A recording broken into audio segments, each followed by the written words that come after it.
ৰাজ্য চৰকাৰে 1 লাখ নিবনুৱাক নিযুক্তি সম্পৰ্কে দিছপুৰত আজি অনুষ্ঠিত কৰে দ্বিতীয়খন বৈঠক জনতা ভৱনৰ বিত্ত বিভাগৰ সভাকক্ষত বিত্তমন্ত্ৰী অজন্তা নেওগৰ অধ্যক্ষতাত প্ৰশাসনৰ কেইবাগৰাকীও শীৰ্ষ বিষয়াৰ উপস্থিতিত অনুষ্ঠিত হয় বৈঠকখন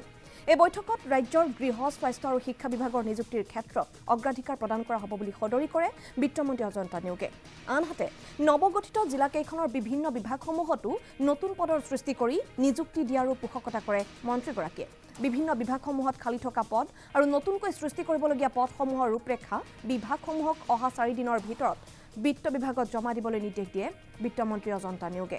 সমগ্ৰ বিষয়টো পৰ্যালোচনা কৰি বিত্তমন্ত্ৰীয়ে নিযুক্তি প্ৰক্ৰিয়াৰ প্ৰাৰম্ভিক কাম-কাজৰ ক্ষিপ্ৰগতিত ৰূপায়ণৰ বাবে মুখ্য সচিবৰ নেতৃত্বত গঠন কৰে এখন কোৰ কমিটি